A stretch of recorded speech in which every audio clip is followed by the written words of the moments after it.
Picture this. You're watching this video late at night. The world is quiet, your phone is close, and something inside you feels heavy but alert, like a wound that hasn't healed, only hardened. Maybe you didn't plan to click this. Maybe it just appeared at the right moment. But the fact that you're here tells me something about you. You felt the shift, the distance, the confusion of giving more and receiving less. You've loved deeply and wondered why that depth seemed to push someone away instead of pulling them closer. Let me speak to you directly, brother. Not as a coach, not as a guru, but as someone who understands the silence that follows emotional effort. You did everything they told you to do. You were present. You were consistent. You opened your heart without holding anything back. And still something slipped through your hands. That moment, when you realize love isn't responding the way you were promised, it changes a man. It makes you question yourself, your worth, your instincts, your masculinity. What if I told you that nothing is wrong with you? What if I told you that the pain you felt wasn't rejection, but a signal? A signal that you crossed an invisible line most men are never warned about. Tonight, we're going to talk about a truth that's uncomfortable, quiet, and powerful. A truth about attraction, distance, and why pulling back does something to the human brain that words never can. This isn't about manipulation. This isn't about playing games. This is about understanding the emotional mechanics that govern desire, connection, and respect. Mechanics that operate whether we like them or not. If you've ever felt like loving harder made things worse, if you've ever watched someone change without explanation, if you've ever wondered why silence suddenly spoke louder than your words, then stay with me. Because what you're about to hear may hurt, but it will also set you free. It's late, the room is dim, and the only sound is the low hum of the night pressing against the walls. Your phone is on the table, face down. Not because you're trying to be strong, but because you're tired of checking it.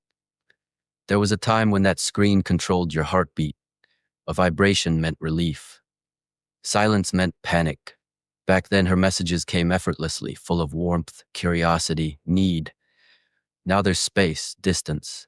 And strangely, you're the one creating it. You're not explaining yourself, you're not chasing clarity, you're just existing in your own gravity, and deep down you can feel it. This distance is doing something. Not just to her, to you. Most men grow up believing love is an equation. Give more, receive more. Be present, be kind, be emotionally open, and attraction will deepen naturally. So you followed the rules. You made her the center. You shared your thoughts, your fears, your plans. You showed consistency like it was a badge of honor. You thought reliability was strength. And in the beginning, it felt like you were right. She laughed more. She leaned into you. She told you she felt safe, chosen, understood. Those words felt like proof, like you were finally doing love the right way. But what no one tells you is that attraction isn't sustained by safety alone. It needs friction, and friction disappears the moment everything becomes guaranteed. Slowly, almost imperceptibly, the dynamic shifted. She didn't announce it. There was no dramatic moment, just subtle changes, replies that took longer, plans that felt less urgent, affection that felt lighter. You sensed it and reacted the only way you knew how, by giving more. More reassurance, more presence, more emotional access. You thought effort would fix what effort created, but every extra inch you leaned in, something in her leaned out. And that's where confusion turns into quiet desperation. Here's the uncomfortable truth, my friend. Attraction doesn't obey morality, it obeys biology. Beneath words like love, loyalty, and commitment, the brain runs on chemistry. Dopamine, the neurotransmitter of desire, doesn't surge when everything is certain. It surges when something feels valuable and slightly uncertain. When you were always available, her nervous system relaxed. You became safe, familiar, predictable. And safety is comforting, but it's not intoxicating. The moment you pulled back, even unintentionally, her brain had to work again. Questions replaced comfort.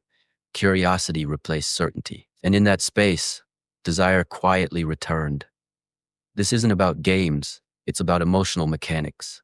When you stop filling every silence, the silence fills itself. Her mind starts replaying moments, analyzing tone, wondering what changed. That mental engagement is attachment forming in real time. The brain hates unanswered questions. It seeks resolution. And when you become the unresolved variable, you regain psychological weight.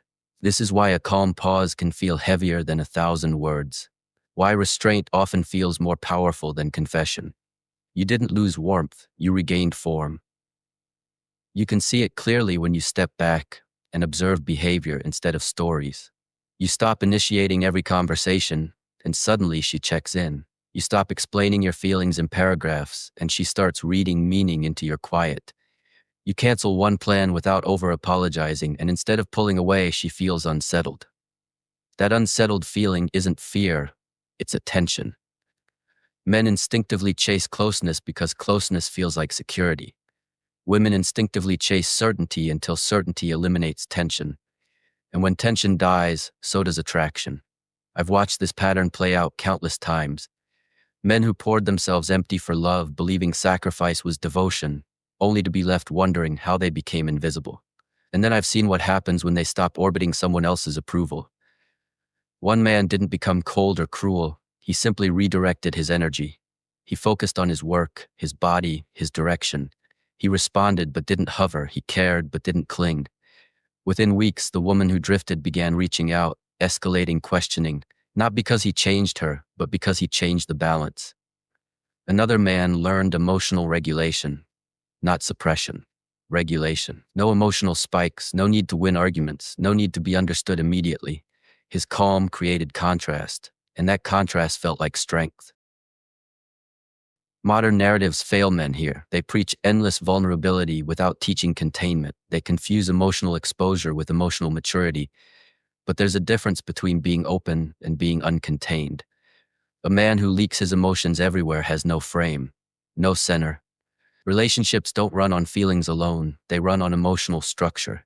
Like markets, value collapses when supply is unlimited. Like battles, strength disappears when you give up your position. This isn't about dominance, it's about self-respect. Here's the bitter part you have to accept. If you don't create distance consciously, attraction will create distance unconsciously. When one person overinvests, polarity dissolves.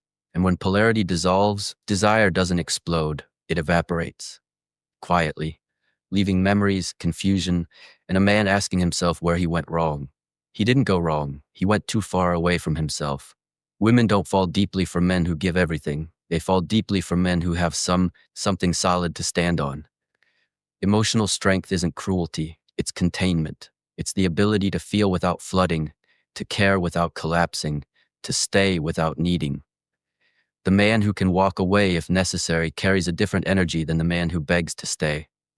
Not because he wants to leave, but because he knows he'll survive if he does.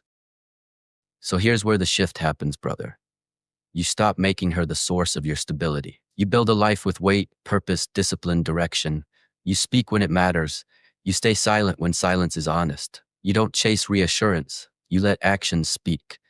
Not to manipulate, not to punish, but to realign yourself with your own center. And something almost inevitable happens. Your absence becomes noticeable. Your presence gains value. And whether she leans back in or fades away, you stand taller than before. Because the real power was never in pulling away from her. It was in returning to yourself. Before this ends, listen to me carefully, my friend. Because this part is not about her anymore. It's about you. About the man who stayed too long, gave too much, and slowly forgot himself in the process. I want you to understand something deeply, not intellectually, but emotionally. Your worth was never measured by how hard you tried to be loved. You were never meant to beg for connection, to compete for attention, or to shrink yourself just to keep someone close. The pain you felt wasn't proof that you loved deeply. It was proof that you abandoned yourself quietly, piece by piece, thinking sacrifice would save you. What you experienced wasn't failure, it was initiation. A moment where life forced you to see the truth, that love without self-respect turns into emotional hunger, and hunger is never attractive. You weren't weak for caring, you were unprotected, and now you know the difference. Real strength isn't coldness, and it isn't cruelty. It's emotional control. It's being able to sit with silence without panicking. It's knowing that losing someone doesn't mean losing yourself. It's choosing dignity even when your heart wants to chase. If she comes back, you'll be different. Not because you learned how to pull away, but because you learned how to stand still in your own value. And if she doesn't, you'll still be different, stronger, clearer, less willing to abandon your center for affection. That's the real win. Because the moment you stop needing to be chosen is the moment you become powerful, calm, grounded, whole. So take this with you. Love deeply, but never leak yourself. Care, but never collapse. Stay warm, but unshakable. The world doesn't need another man who disappears inside a relationship. It needs men who know who they are, with or without anyone beside them. And if this message reached you, then you're already on that path.